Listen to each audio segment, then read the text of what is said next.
Well, I'd kind of like to hear your journey. I think we'll start with your journey to where you're at now, because we talked about earlier, Coach Niblett over at Hoover. You guys played at Alabama together, but I didn't get to take a peek at where you kind of grew up and played high school ball at, and then obviously your career in the NFL and playing with the Cowboys and Packers, and then to coaching high school football in the great state of Texas. So if you don't mind just sharing a bit of your story, I'd love to hear it. I know that you've probably shared it many times before, but take us through the journey of playing and to where you are now. Oh yeah, no. So I think a lot of people think I grew up in Alabama, and that's not really You didn't? what Okay. happened.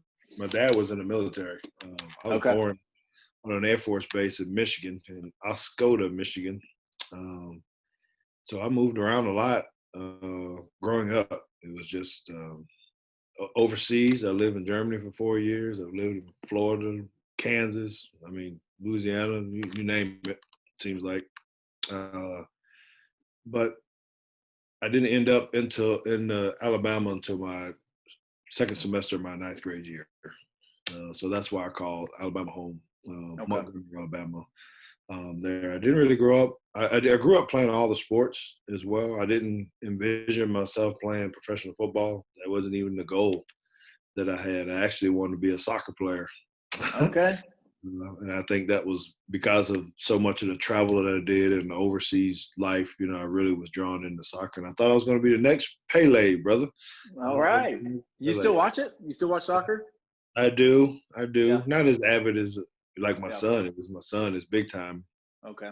um, into it, but I'll go out to the FC Dallas games Yeah. occasionally, Yeah. watch them on TV. So it's exciting to watch him run around. So that's what I wanted to do until I got to high school. And that was the first time that I had to make the decision.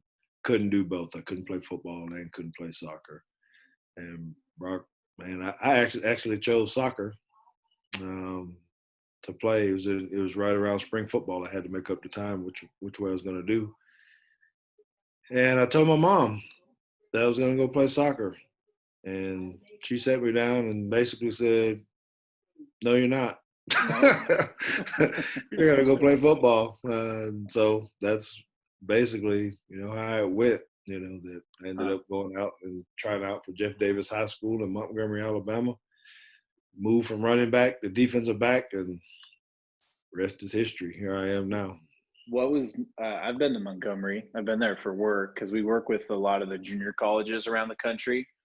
And I Hmm. went there with the NJCAA. That's where their region was headquartered. They had their regional meetings with all the JUCOs in Alabama. I think even Mississippi were there.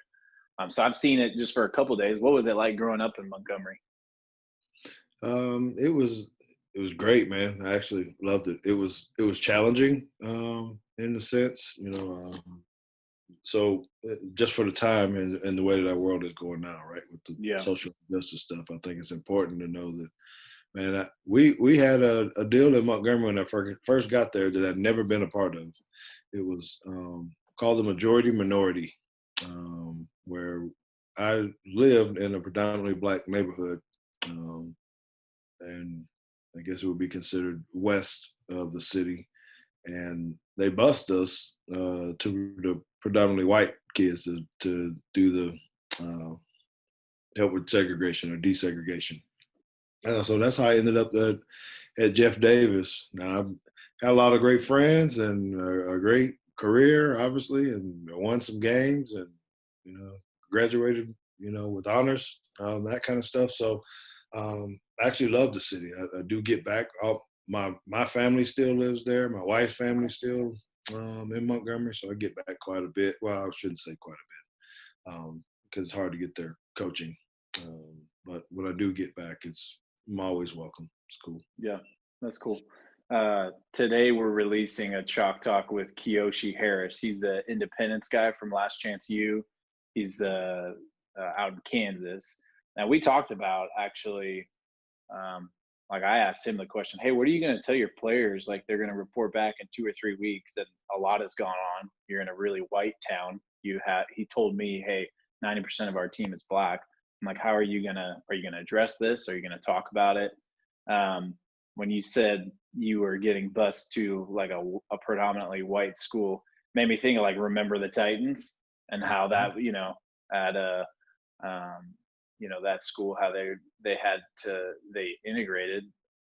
Is there anything else like about that experience? Like, well, I have no idea. What was that like? If you don't mind, if you feel comfortable sharing it. I mean, it sounds like you liked being in Montgomery, but what the heck was that like? Because my generation, we didn't have, it was like I grew up where there was no, at least in the Bay Area in California, there was no desegregation, right? Yes, that's true. Well, yeah, and I don't mind talking about it. I think it was very heightened, the racial tensions. I'm not saying we were having brawls and fights or that stuff. It was just different. It was a little edgy, that you had to do certain things, or there was a certain type of people that may not like you for your skin. That's coming from both directions, Yeah. right? So it was extremely hard for me personally, more so because I'd never, ever, never, ever had seen it before because we were always on a military base and it was Uh, just everybody was family. I mean, it was hmm. Mexicans and whites and blacks and Germans or whatever. And it was just, I had no concept of it. And it's not what we really talked about with family or whatnot. Or maybe you can say I was shielded from it a little bit, but that's just, my dad went to work and we had a lot of different friends. And I mean, shoot, it just didn't matter. So that was very tough for me because I couldn't understand some of the mindsets that people had. And that's when I really had to, I'm saying, be an awakened of Yeah. what does this look like. So did I run into certain things where I was profiled or there was hatred? Absolutely. I was. But I just stuck, me personally, I stuck to my goals and then my parents were very aware of how we need to continue our family legacy. That was education. Get educated, get your high school diploma, you know, go to college, get your degree. It wasn't even about the football piece at all. It's Yeah. like, hey, get Yeah. out of this, go to college. You want to be an engineer, let's figure out how you can do it. And so that's just what I was focused. And I got called names because I had white friends, and but it didn't matter to me. I just knew I had a goal of getting to college. Yeah. And I was trying to use every resource possible. So I hung Yeah. out with different people. And you achieved it. You end up going to Alabama. I was telling our CEO, I'm like, hey, remember George Teague? And he was like, hell yeah, I remember that guy. I'm like, dude, I was like, he's gonna be on the chalk talk. I was like, he coaches high school ball out in Texas. And he was like, dude, I love when he drilled TO. And he's like, but my favorite part, he's like, I still actually not his favorite part, because he was, when you guys played in the Sugar Bowl when you're at Alabama, did you guys play Miami? We did. And that's he's all about the U. And so he was like, I was dancing in my living room. I thought we had won. And my dad was like, Sean, get back in here. And he was like, it was the George T strip. And it's the same thing. It's the same thing that Niblet said at Hoover. So obviously that's one of your, that's a big moment. And just playing at Alabama is, man, they put out a really cool video actually yesterday or today, kind of unifying the country too, that I think it encouraged a lot of people. But being an alum at the premier college football program in the country and just the overall college experience, walk us through that. Man, it was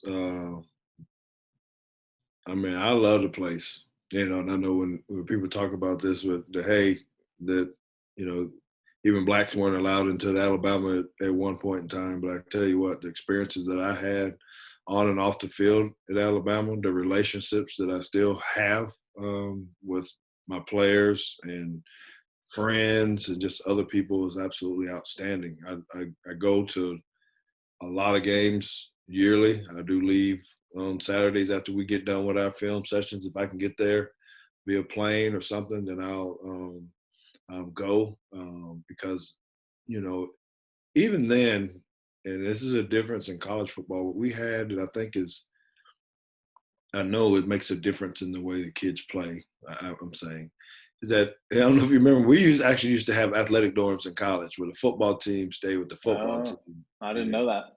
yeah, so we were in a football dorm, where now you got to mix in all students, the engineers, and everybody else that are in there. So how close we were was unbelievable because you had to, shower with them every day, you ate with them every day, play cards, or got the haircut in the little area, or whatever. So I think it made for a different type of atmosphere, at least from growth of bonding with your team. Because now they're in apartments and they got their own stuff. So I think I'd rather always be in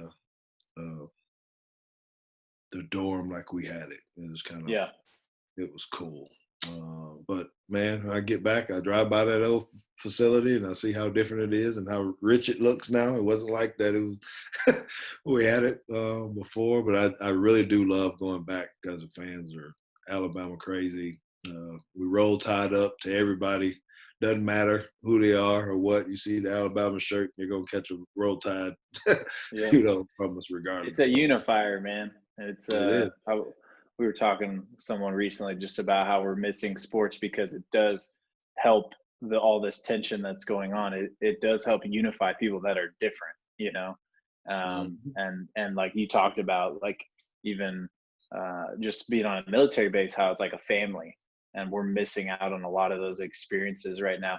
My wife put in her paperwork to go to Auburn, so don't hate me.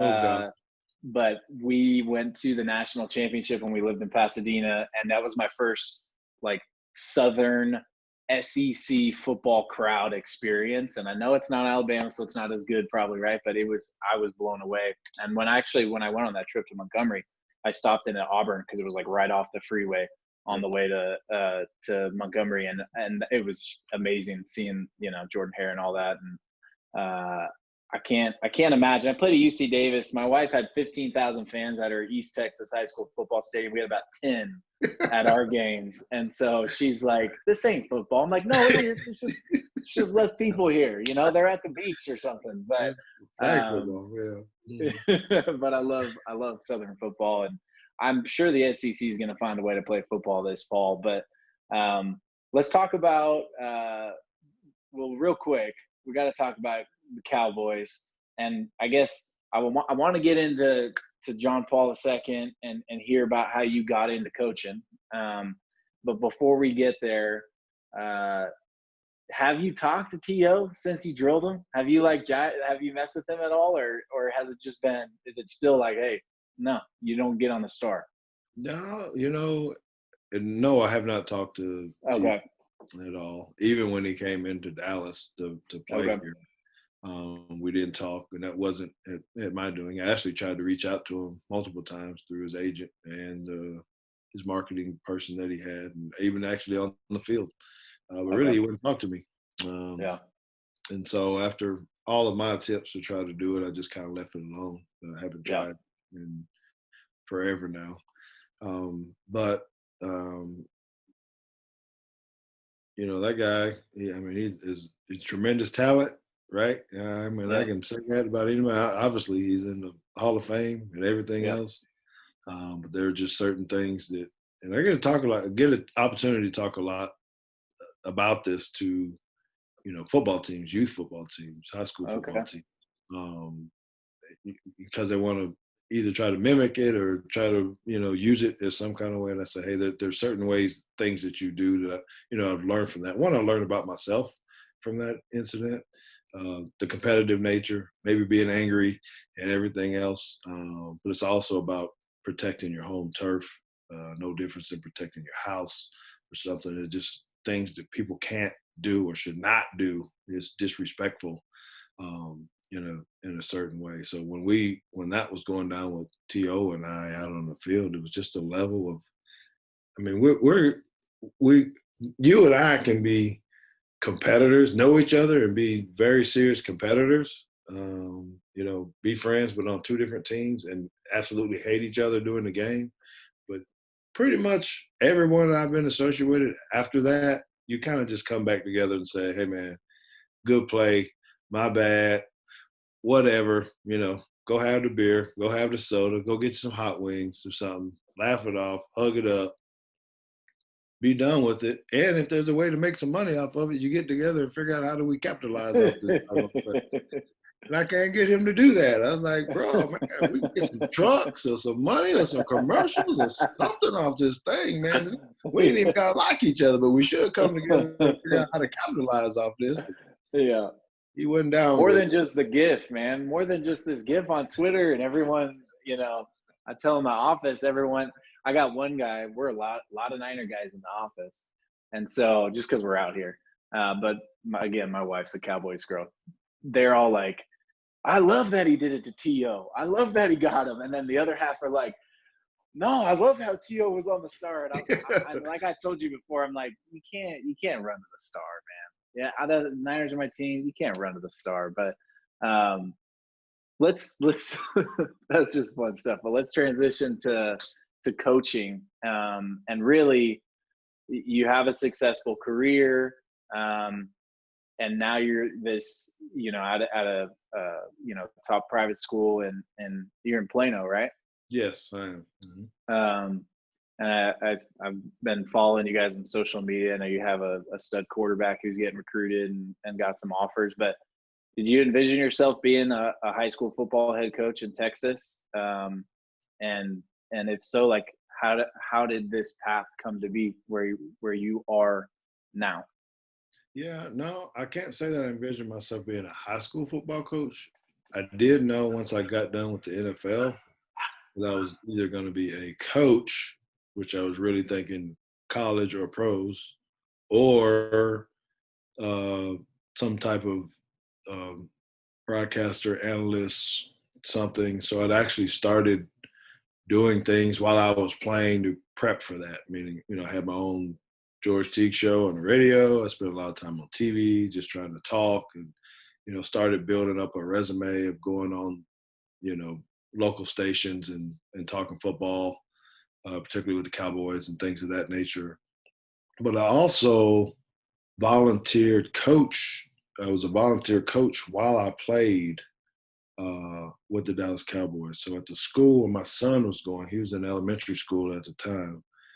So I was just trying to really get involved. And the coach saw me up there and he's just like, hey, it sure would be great if you come work with my defensive backs, from time to time. I know you're busy, blah, blah, blah. And we really just worked out a deal. He said, hey, coach, just whenever you can come, if you want to pour in some knowledge to the kids, that kind of thing. So I was coming sparingly just to do DB drills, get around the game and stuff. And it wasn't really an intent to try to get a high school job. It was just giving back. And a kid was at the school. I thought it was a good gesture to do.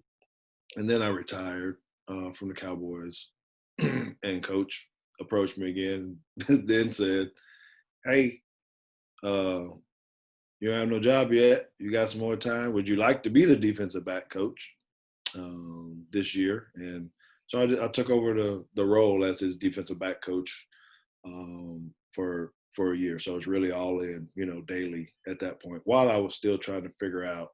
And I didn't have any intention of going to high school football. I did an internship with the Cleveland Browns at the time, trying to go up. Actually could have went up. And anyway, so I was doing a lot of different stuff, visiting colleges.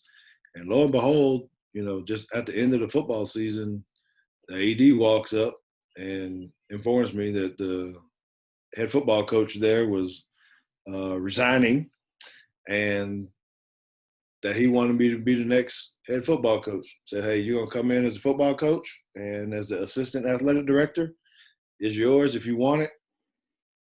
Let me know. I mean, that was basically my interview in the gym at a basketball tournament. And I just kind of looked and he just told me, don't say a word, boss. He said, I'm not asking you to give me an answer now. And this is weird, Brock. And he said, you know what? He said, I'm going to tell you how serious I am about this. Because this was in December. He said, I'm going to come back to you in February. He said, I'm going to take 2 months. And it's yours. You got 2 months to figure out if you want to be here. I'm not going to talk to anybody else. You let me know in February. So a lot of family talk, discussing, trying to figure out what I'm going to do. In March, I took the job as a head football coach at a small Christian school, Harvest Christian Academy in Watauga, Texas. You probably even know where that is. Where the heck is Watauga, Texas? We got no idea. Is it west? Huh? Is it west or is it around the Metroplex? Yeah, it's around the Metroplex. It's basically Okay. Fort Worth. Okay. It's Fort Worth, small suburbs there. 110 kids in high school. Everybody and their mama thought I was crazy, including my wife. Like, really? You're not going to go to the NFL? You're not going to go, to college? We're going to Harvest. But that's where my son was at school at as well. Small football team. Um, okay. I hadn't won any championships or anything like that, but it was definitely different. But that's where I was called to be at that time. And you kind of talked about, previously, hey, you're good at building programs and turning them around. I think you said at John Paul, you guys were 1-41 before you took over, something crazy like that. How do you do that? If I'm a coach listening and I'm like, man, my program's not very good, or I'm in that same situation, because that's how a lot of coaches enter into roles, right? Because the previous coach or the previous, year, the program wasn't good. How do you turn around a program when they haven't had a lot of success? Yeah. So, and I would say, and to the coaches that are listening, I think, please understand where your calling is, what your role is, and because I guess I've kind of embraced this now. That for some reason I've become that guy. Every job that I've taken, it's almost like you've started over. Like essentially what you say. Hey, can we bring him in to do this?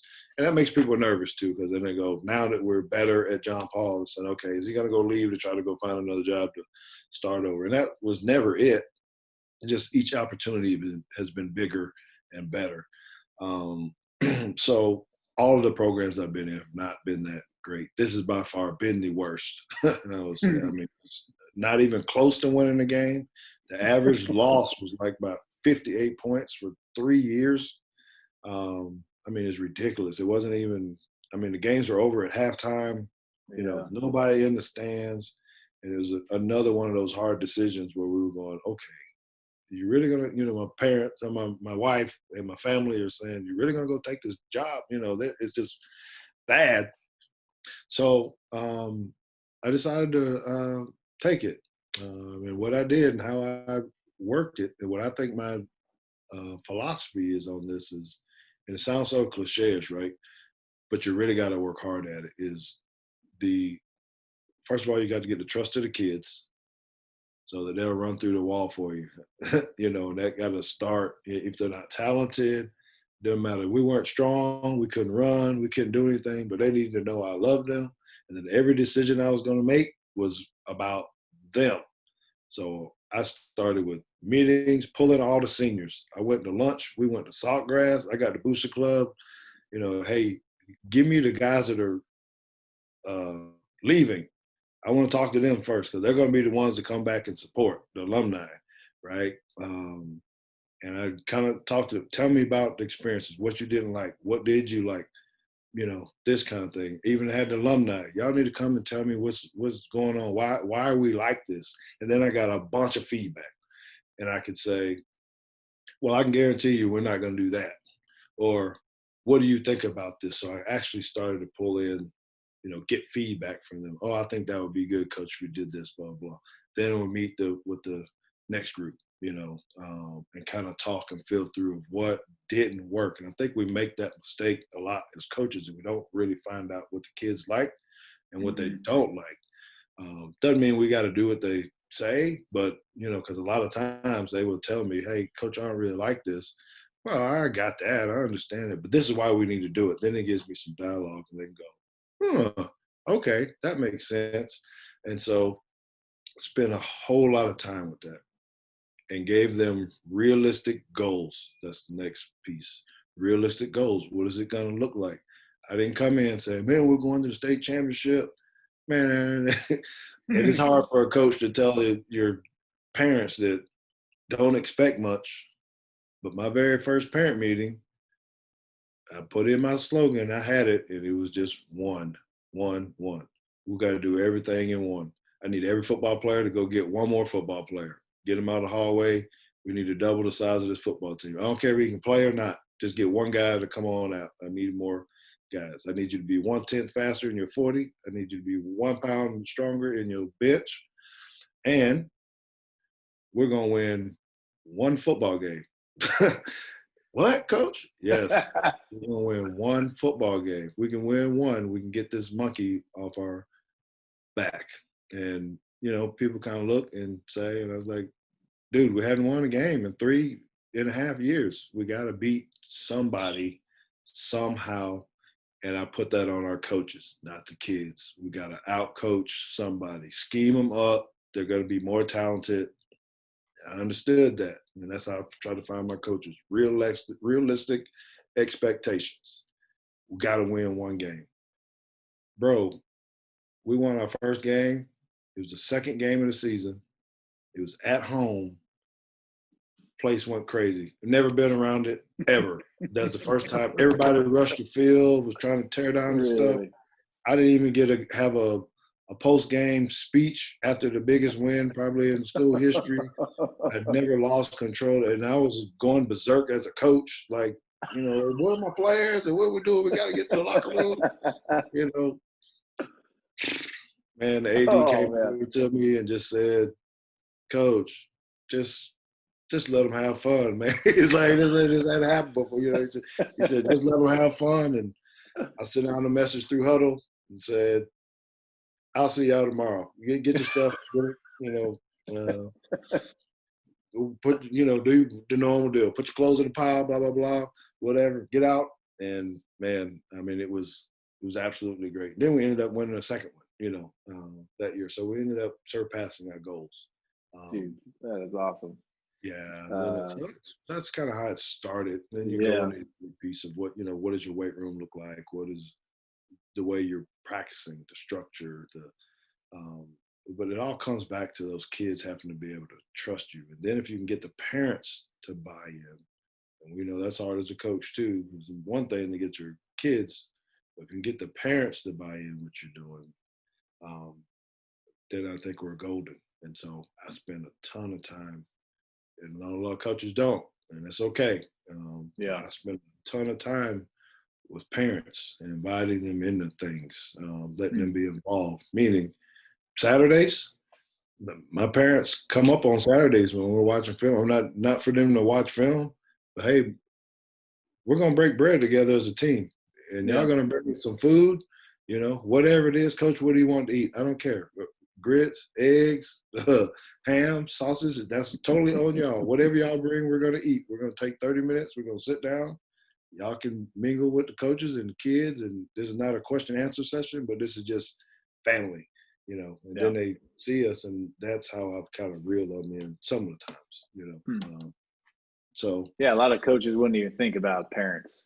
You wouldn't even – your parents are just an obstruction. They're just a hurdle to – getting your goals a lot of the times. And I think there are some coaches that I've talked to where they recognize if you have parents as an ally, then you're going to have kids eating the right meals at home, getting support for your football program, which is interesting. I want to talk about some DB stuff. But before we get to the DB stuff, because I know that's your jam, I think talked about maybe looking at some huddle clips on how to play trips. That might be kind of cool. But let's talk competition for a second, because you're telling me that you if you're throwing pennies, you're going to compete to win, and how it's just in your blood and it's in your nature. And I'm sure it comes out in leading your program. Again, putting on like a head coach's perspective, what do you do for your program to instill competition in everything you do? Like, how do you guys kind of play that out within your team? So one of the things that we do regularly in practice that our kids absolutely love, because we're not one of the programs that bang around all the time, where we go full speed, but we know we have to go full speed. So we'll have a 5-minute period where it's live. and it's by scenario, whatever. It's 1st and 1 from the 3, you know. Offense wins if they score, defense wins if they don't, kind of thing. And so coaches are separated. It's not scripted. Coach, you call what you want. Defense, you got to figure out what to do to stop them. And that is a live period. You see it in the pros sometimes. They got 5 plays. You got 5 plays. You got the first 1 to 3 is going to basically win. So we incorporate that. And then what we do for the winners is we may switch it up. The winners may the losers have to carry the helmet and shoulder pads of the kids back into the locker room, hang it up in their locker for them, so they take their stuff off and they're all cheering, here, carry my stuff, that kind of thing. Or it's, hey, the losers have to carry the kid off the field, get them on your back, walk them into the building, what the deal. So, it's all fun after we're all sweaty and messed up and tired. And they actually started looking forward to that and competing because they just want their shoulder pads carried or want to be carried off the field.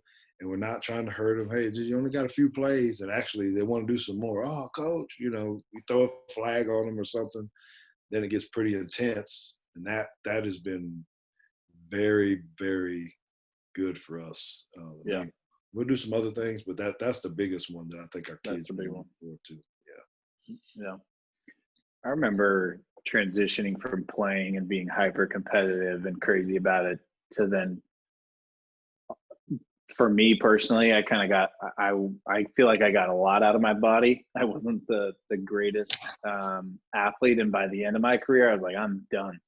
Like my body is shot. I tore my hip labrum, which is like a nasty injury. And I was just like, everything was hurting for so long. I had gained a lot of weight. I probably shouldn't have been that heavy. And I feel like I lost some of the competitive edge. And I coached for 5 or 6 years. And I think it came out in coaching a little bit. But how do you transition from being like an elite NFL player to not playing in the NFL? Like, or do you feel like, hey, I haven't skipped a beat, I'm still hyper competitive? Or do you feel like there is like a different way that it expresses itself? No, I think if you're competitive, you're always competitive. Yeah. I don't know that gene goes away because it doesn't matter what we do. Now, how I handle my anger when I lose or whatever is the trait that we have to work on. But you need to know if me and you are going to play cards, poker, or whatever else, man, it ain't kosher for me just not to do well. And that's why I don't golf right now, because I'm too competitive and I don't know how to golf. And people, do you want to go golf? No, I really don't. I'll go out there and ride a cart with you and hang out, but I'm not going to play because I don't want to be the one to hit the ball over in the houses all the time. Yeah. Because I get frustrated. I feel that with golf. So I just think, and that's a trait of being a coach, I guess, or in particularly a player that, hey man, how often are you going to accept just keep getting your tail whooped? And are you doing everything that you can to put yourself in position to win the play, win the down, win the rep, win the game? And if you're okay with what you're doing to try to do that, that's one thing. But if you're not prepped or practicing, or oh man, I don't even like being around those kind of people that just settle for mediocrity, because that's and I've had a lot of friends like that. I've had to tell them they got great ideas and stuff, and I was like, bro, you got to go get it, man. I love your idea, but I'm not going to do it for you. You got to have to get up and go and pick up the bags, get there at 6 o'clock. I can't get my coaches to do it. Well, you know what? It's going to fall on you in the end as a head coach, man. If I probably need some of that juice, man. I probably need some of it. So you're kind of kicking me in the ass, and I like that. I probably need some of that too. And like you said, it's in there. I think sometimes for me too, like I can flip a switch and become ruthlessly, aggressive and angry, and And I think maybe that's why sometimes I probably like try to tone it down too, because I'm like, I'm gonna I suck at golf and I won't golf for the exact same reason. Because I'm gonna lose my mind because it's gonna be in the woods and my guy who I know I'm a better athlete than is freaking killing me down the fairway. So um, let's do a quick 2-minute drill because we don't want to make it too much about my poor playing career, and then we'll get into how to play some trips. So these are just a few little rapid fire like fun questions, so people get to know you a little bit more. First one, what's like your number one jam right now? What's your number one music artist or song that you got on Spotify or iTunes? Oh my gosh. So I'm a hip hop guy. I probably would, if you ask my wife that, she probably would say Green Gucci Suit. Some of y'all probably know what that is. I don't know what that. It's a rap song. Yeah. Because every time I play it, it comes on. I mean, I started dancing. It's Okay. stupid. It's silly. I'm gonna look it up, man, and I'm gonna have the visual. It's stupid. I mean, it really is. I really do like the song, the beat, and all that. And I kid my wife because I'm like, you're really gonna have to go buy me a green Gucci suit. Yeah, you wear no green suit. Yeah. And I don't want one. But I'm an energy guy, bro. Energy, and it doesn't really matter what kind of music. Okay. At all. I like Drake. I do. I like Eminem is my favorite rapper. Oh, okay. All right. Yeah, I like that. That's some good energy. Favorite playing memory, football playing memory, one that stands out or pops in your head first. My personal one is actually playing in the Minnesota Vikings game, 1996 playoff game. It's the turnover game. You forced a bunch of turnovers, right? Yep. I was, still on the grind of trying to get my identity in the National Football League and had to cause 3 turnovers back to back to back, going on to win the game, and keep my career going on. I know a lot of people would think, well, could be the Terrell Owens moment, the touchdown moment in the national championship, or the strip, and all those were great. But I think just per the whole game, that was like a complete game for me. That was really, really good. Yeah, that's cool. Who's your favorite guy to play with? Favorite teammate? Darren Woodson.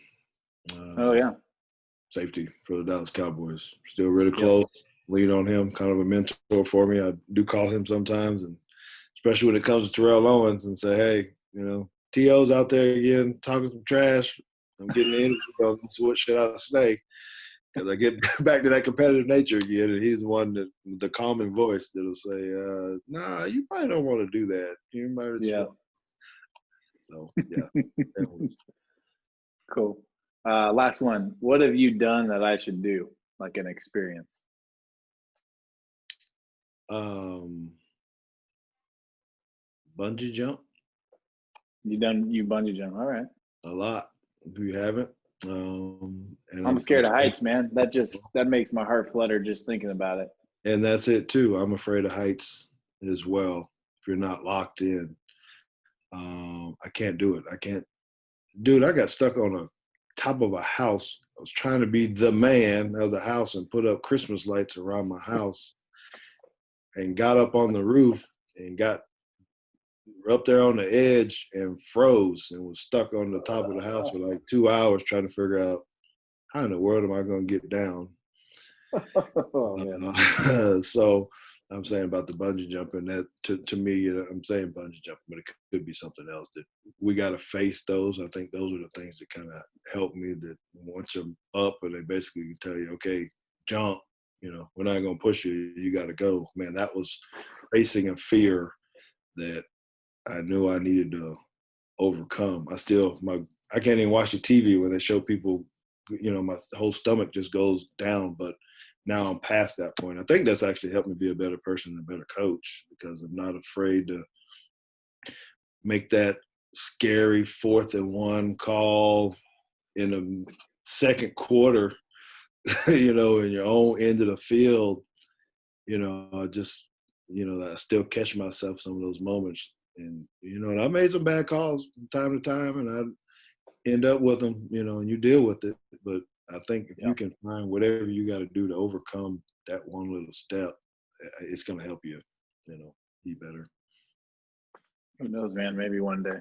Well, let's watch some Huddle. You guys use Huddle? Is that your video software? Yes, sir.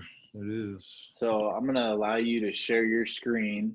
And then if you it didn't have to be real long because I know that we've taken up a good amount of your time, but I'm going to allow you to share if you just want to hit that green button at the bottom. Yeah. Hold on. Not all that good at it. You got any stud DBs out there? I actually do. So I'm very fortunate. You got to let me know if you can see this or. Yeah, I can see it. Okay, so I'll preface this with my corners. So I got a young secondary. One of my corners is number 23. Hold on, I'm sorry, if you guys I know you guys are males like me, and I can't do two things at one time. I gotta concentrate on what I'm doing here. Let's see, why am I stuck? I can't get anything to move. Let me refresh. So I have one of my corners is 2023. He is, he's really good. He's has offers from Texas. Really? I mean, that's all you got to say, man. You got an offer from Texas. It's case closed. He's good. Yeah, so it's okay, let me get that there. All right, so my secondary is actually really, really good, and that's why we're able to do some of these things that maybe others can't, I would say. But trips coverages for me are some of the hardest things to try to cover, right? So they try to overload you.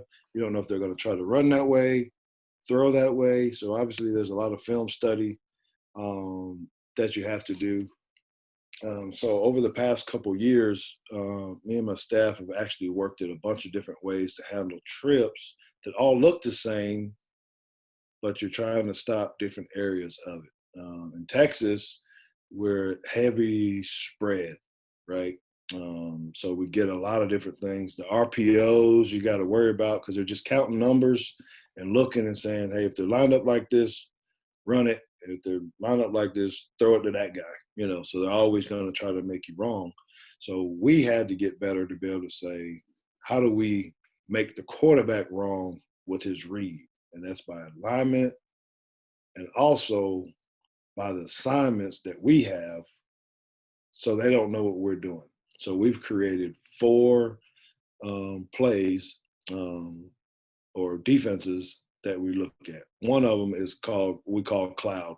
Lion is what we call trips. So when you look at these things, one of the lions is trips, but our defense is called cloud, right? So I'm going to show you a couple of these, and then maybe if we have enough time, show you a couple clips.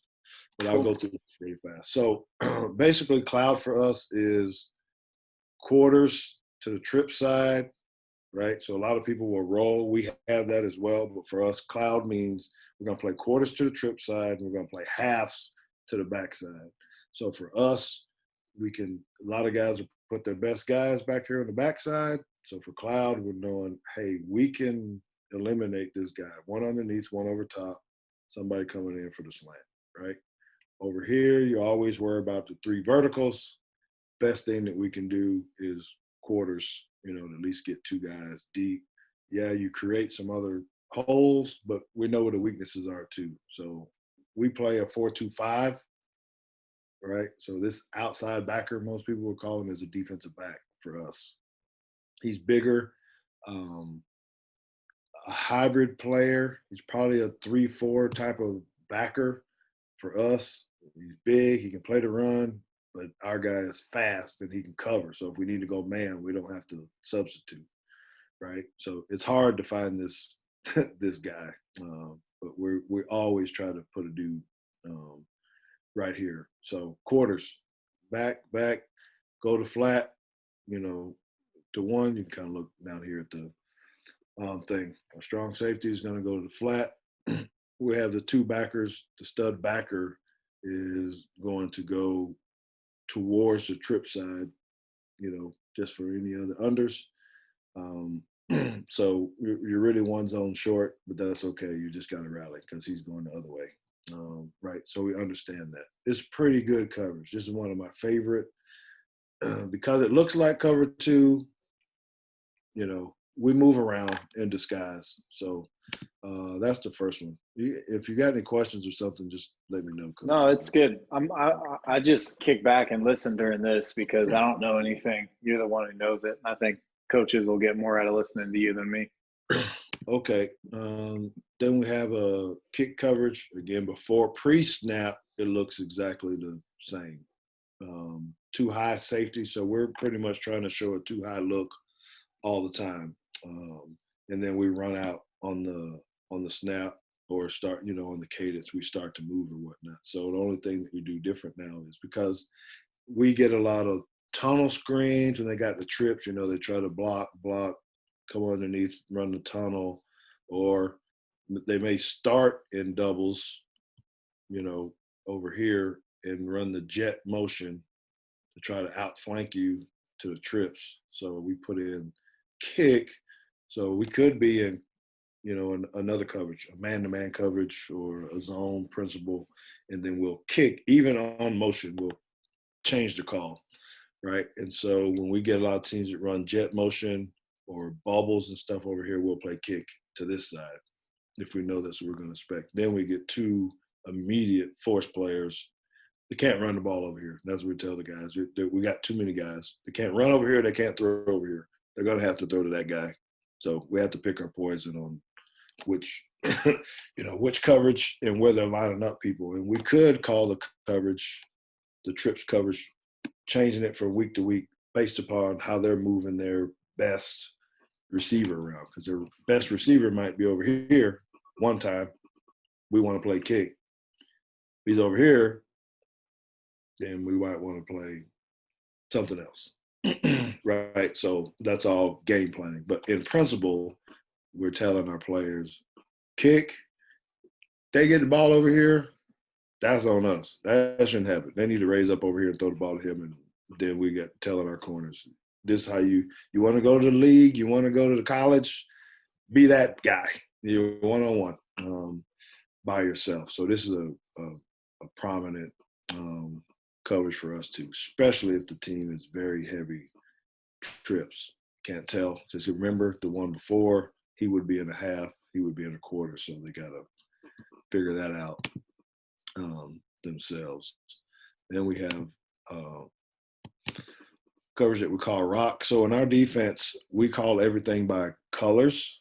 So when you're looking at that, typically our base stuff is red, white, maroon, green, orange.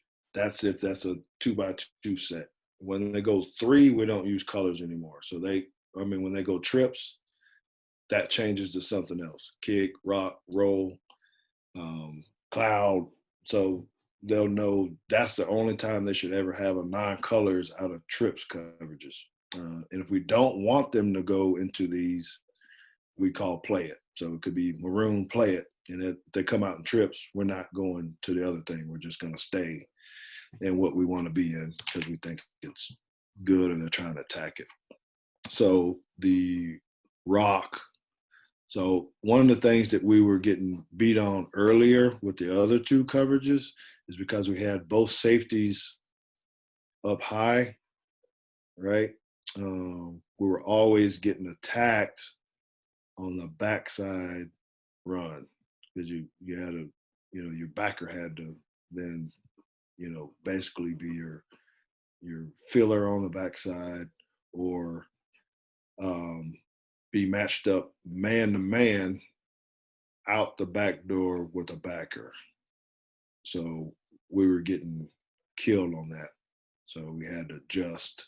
And you can tell from this angle here, this guy cups now. So for rock, it's similar. So now we got the quarters on this side, but it's actually man on the backside. and it's not man with him. So he could go there on one, he could go there on one. This one, he is the run player on the backside.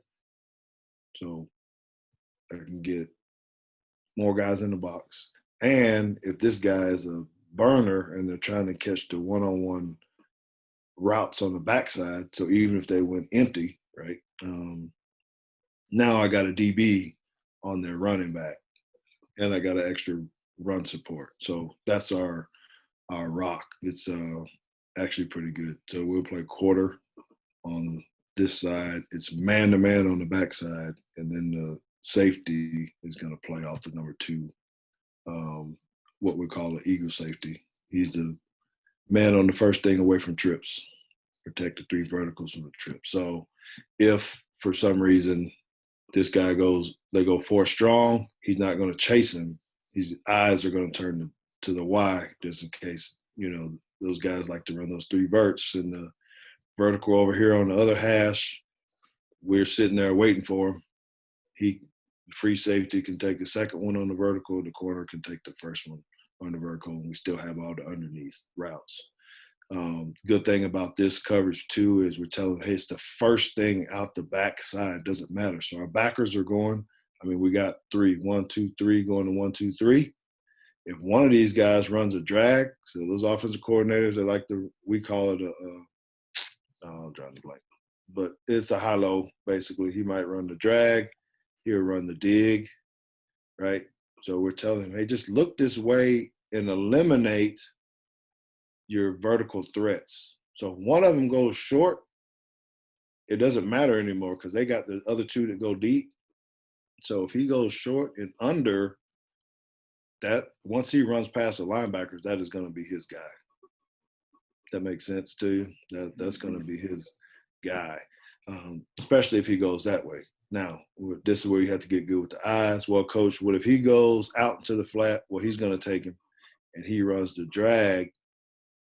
Well, this is what we're trying to teach this guy. Know where he's going. If he goes that way, you basically got to find the under. If he goes that way, let the under go. So it's really good. This is one of our favorite because we line him up at 8 to 10, sometimes 12, just so he's not in the box because they'll start counting them, right? They'll start counting them. So we just tell them on the snap, move down a little bit, and then on the snap, just read the run and pass. Your linebacker, if you come over here and they try to run a quarterback lead or a speed option or whatever out this back door, he don't have to backpedal at all. He's sitting flat-footed and read and run. If he's run, go get in it. If it's pass, figure out where he's going, then look to the other side if need be. Again, that guy's on the island by himself. We tell him he might get help, maybe, depending, because he's looking in the backfield. The quarterback raises up, want to throw a quick pass, he can go over there and help him. So this is one of my favorite. I'm going to run that one bunch. And then the last one, before I click on the film, is the roll. This one really confused a lot of people. We don't run it a lot, though, but it's essentially cover two. You might call it a box and one, I guess, if you're in basketball or whatnot. We're playing 10 on 10, and we're telling our corners. So I got both of my corners, like I said, have SEC offers and stuff. If this is their dude or if we just want to eliminate somebody, and again, he can move around anywhere. We could switch this around, and you'll see this on the film. Just cover him, man. We're going to play cover two with everybody else. And that's really the whole gist of it. Again, it all looks the same, from the quarterback's perspective. They can't tell the difference. So as long as we can get them to line up the same and move late or move on the snap, it gets real confusing for him because most people are teaching their quarterbacks, is it one high or two high? Well, you don't know by what we're trying to necessarily do because we're always going to show a too high split where they think they got the middle of the field or the outside corners or, not enough in the box, which we do play a four-man front. Primarily when I show the film, you'll see some three-man because we do go just the way our personnel was. We had three really good linebackers and three really good linemen. So then we stacked our backers, or our defensive end was good enough to be a backer, so we just back him up. We didn't have to change personnel. So, okay, so that's the four coverages that we had. I hope that made sense to you guys. That's a quick. No, it does. I Very think quick. it does, and it's a good breakdown, man. I am intrigued as I think I told you previously, as a D line person, the back end stuff for me is just like another world. Do kids pick this up well? Like, you obviously have kids that are going to play football in the best conference in the country. It isn't like, as I'm a D tackle, so I'm like, I don't know if I could remember all those rules. Is it kind of complex for some of them, or do you feel like they take to it well? So this is the part that I was going into earlier about the relationship with the kids, because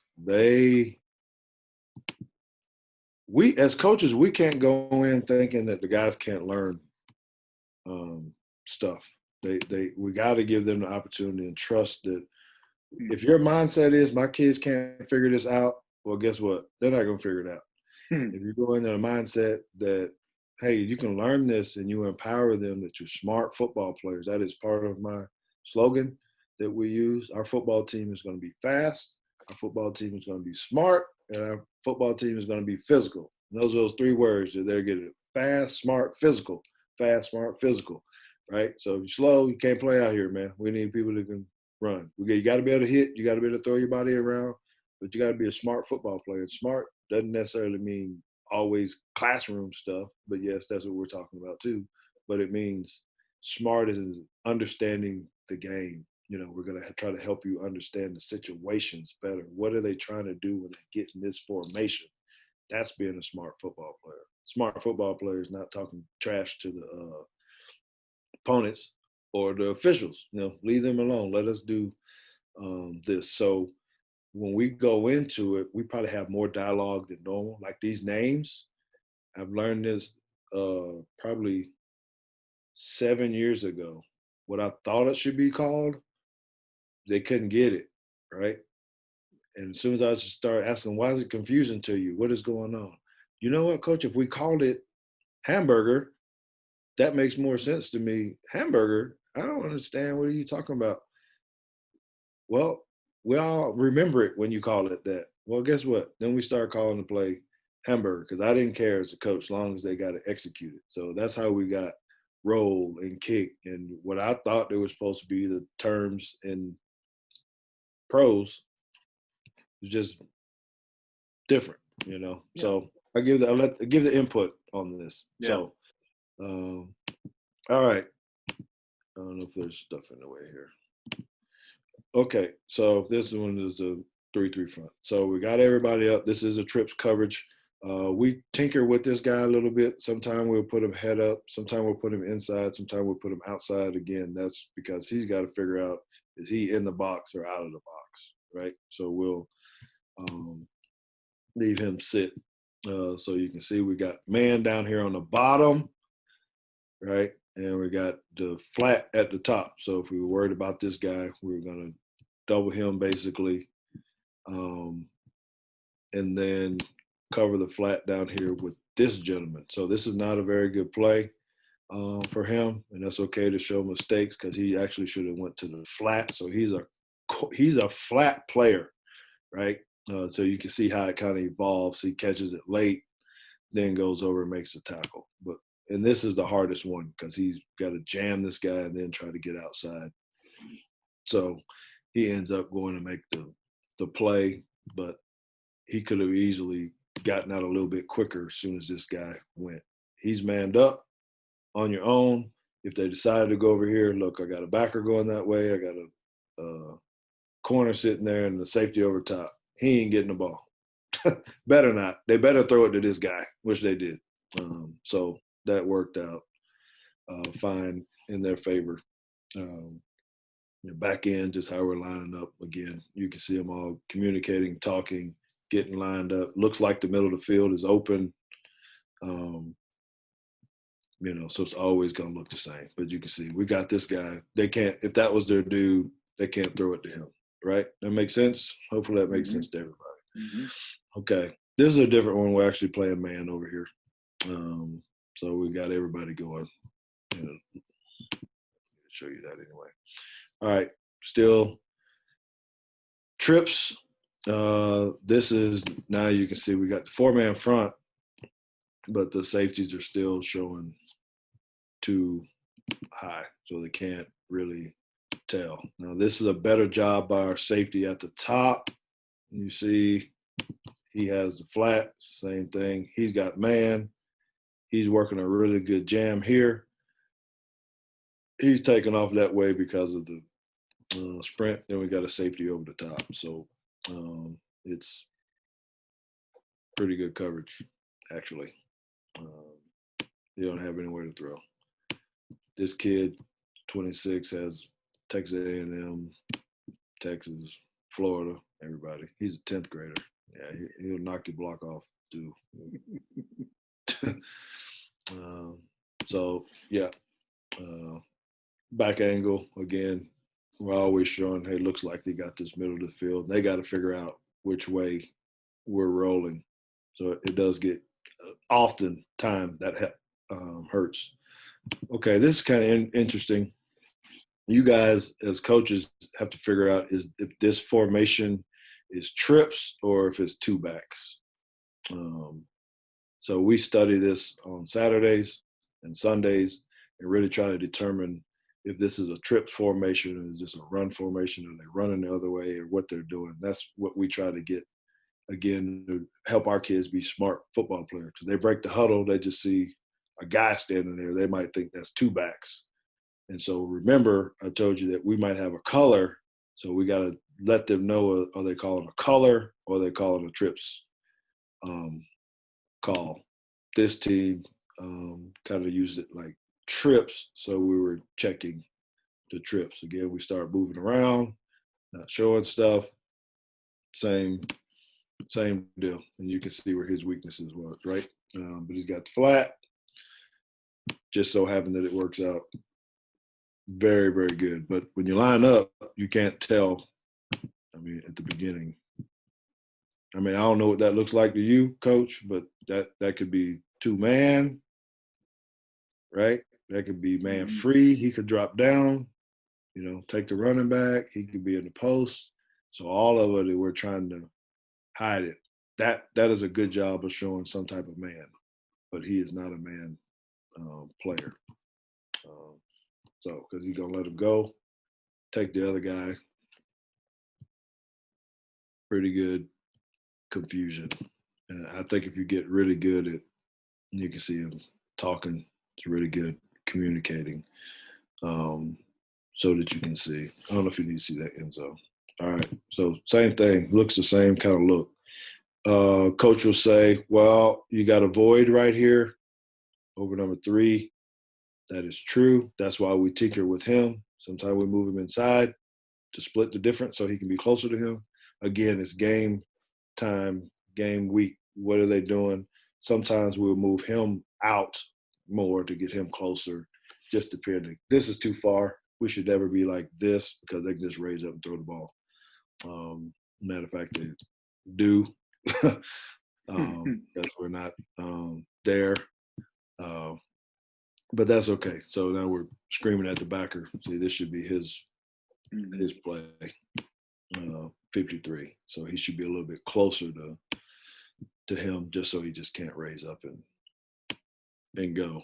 Otherwise, it would have been a pretty good play. We got a jam. He would have the flat. He's got man. He's got to get to number 3 on the pass. He's going that way. He can't get the ball. So that was our only weakness. They found it. Great job. Then we just got to come up, play the next play. Getting the back angle look. So he started to go, right? He should have slid.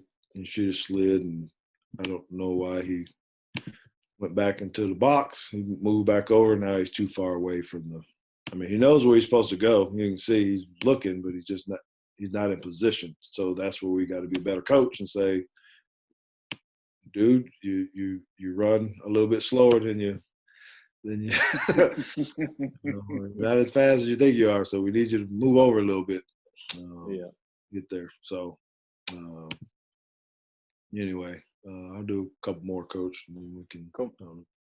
So this is the bubble. Again, this is where we get to, they got to figure out. Remember when we had that kick call, if we need a kick, because we get a lot of these bubble things, and then we could change the coverage so that we're got immediate force players. We don't have any immediate force players on this one. Good call by Coach. Woo-wee! Look at that safety. Take that.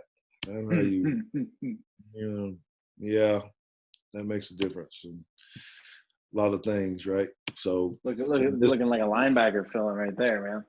Yeah, but that is look where he's lined up, but this is our flat player. Oh, okay. So it is there. Yep. Right. He's a man. So, again, it's just look and knowing where you got to be, right? So you're fast and aggressive, but that's the point I was making before. When he's the flat player, he's not having to backpedal at all. So there you go. Yeah, they got some yards, but that was a good physical play, right? So now we do make mistakes and we mess up and all that kind of stuff, just like everybody else. We're not a perfect team, but we do try to figure it out. I wasn't necessarily worried about this. What I have up here is just 3-roll because some of those might be wrong. I just need to look at the technique that we're playing. Again, this guy, the depth, so we know at his depth, they're not going to count him in the box. If you watch him, he doesn't move. He is a run player out this backside, right? Nothing to him. Eyes go to the other side. Now he can eliminate. Look at number 3. He's flat. So we can tell him at that point, now you can turn your attention back to this guy if you want to, because these other safeties, the safety in the corner over here, got these 2 guys if they go vertical. We got a flat player. We got a guy coming, right? He's opening the wrong way. He is too, but it is what it is. Bang. So, that is a great job of executing the play. This gentleman here is a senior. He is, we're later in the game. We're beating this team pretty good. Doesn't have any college aspirations to play football. He's going to go be a doctor or something else. We got a great relationship with him. I go to the robotic stuff and all that and go help support, however, but, just for him to be able to go up, you can look and hit this guy with the chest or whatever. That is a moment, he won't ever forget. That's awesome. He plays 3-4 snaps a game,